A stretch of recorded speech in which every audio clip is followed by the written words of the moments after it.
personally, I consider, again, I said personally, infringement on the fundamental rights of labor. Because alam naman natin na nagiging possibility of employer abuse yan. But in the meantime, as I said, in our leaders forum and then in the forum we had at the Half Cafe,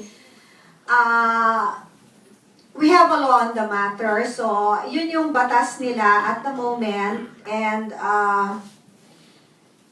we have to observe the law. As I said in the previous fora that I have with the Filipino workers, the law is hard, but it is the law. So in the meantime, we have to comply with the law. But that notwithstanding, I am not saying that we will not do any action or any proactive action at our end. That's why at the IOM, I was the most vocal labor attache, mentioning that the Korean government, kasi magaling sa advocacy policy, magaling ang Migration Research Training Center. So they took note of our proposition that there should be a bridging program.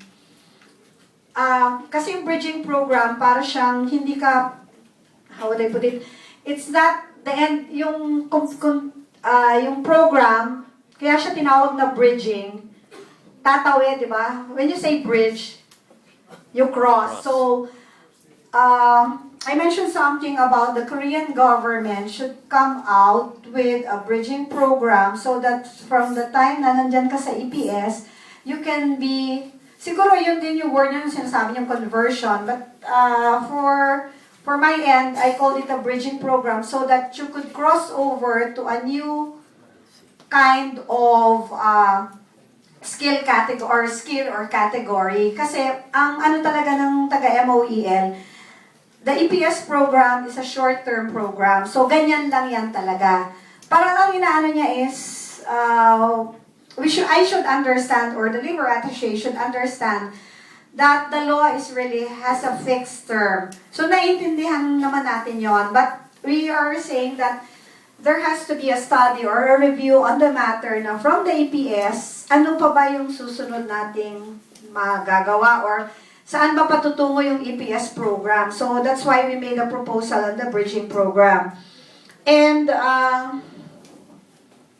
I have included that in because the group of Mr. Moreno inquired or ano ba yung mai-input ng Labor Office sa kanilang petition. So I included the bridging program in the petition. For those who have a copy of that petition, you can go over that. Yun yung,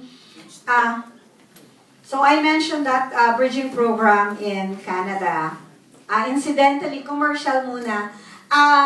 I'm working on a video conferencing for the Canada program. I coordinated with our labor attaché in Canada. Hopefully by April, pwede tayo makipag-video conference for Canadian job opportunities. I-video conference natin yan. Medyo hapon natin i-schedule kasi mahirap yung oras nila.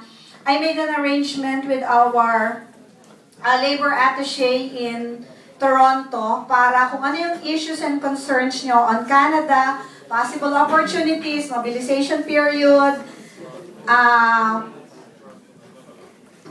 pwede nating i-gather yan para i-shortlist natin, and then you will be there in the video conference and you can ask questions. In-arrange ko na yon para by April, hopefully by April, kayanin natin, or by last week of April, para there's life after EPS. Diba si Mr. Rib? Yeah, so, kasi mahirap i-confine yung sarili mo na eto lang ako, EPS lang. So, let's try to be forward-looking. Ano yung pwede naming gawin other than confine ourselves, contract extension. We are tied with the law. I have to be very honest with this. We can always make the petition and the like, and it may have a very immediate impact or effect.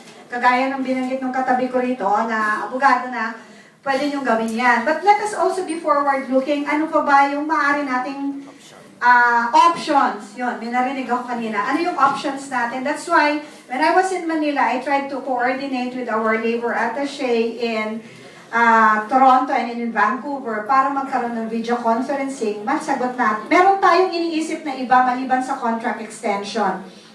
Now, so yun yung sa IOM. Now, for the MOU, there's a need to review and update the bilateral or the MOU, particularly on age limit. We believe that the age requirement is a form of discrimination. The MOU will expire May 31 of 2011.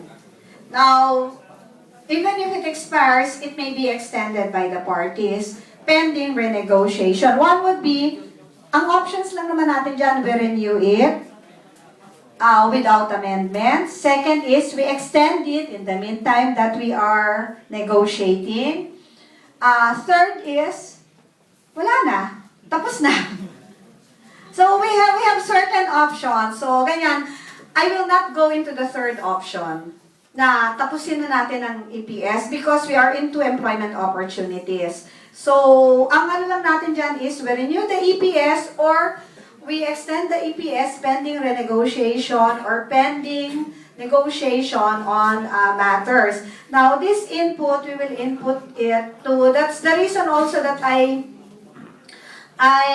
really pushed through na makabalik ako on this morning para nga makuha ko what are your inputs. Again, there will be, if ever, your inputs will be forwarded to whoever will be the members of the negotiating panel. The labor attache is normally a member of the negotiating panel. On March 18, there will be a meeting of all ambassadors of labor sending countries and all labor attaches of labor sending countries. The meeting is called by the Minister of Labor. One of the agenda, general kasi yung agenda, but I guess the main agenda there would be about the foreign workforce introduction plan. Ayan yung ating quota system. Now, just as typical of last year, isa sa naging agenda would be the rate of the undocumented.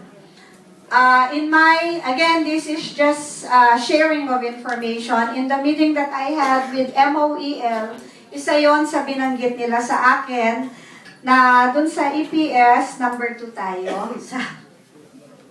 There are about 4,870 workers, or irregular workers in the EPS program. Number 1, Vietnam, 8,000 plus.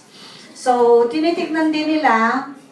Again, of course, let us also see, kasi tinitignan nila yung rate of undocumented and then the preference for workers in accordance with the domestic job requirements. So, yung pangangailangan din ng mga employers dito.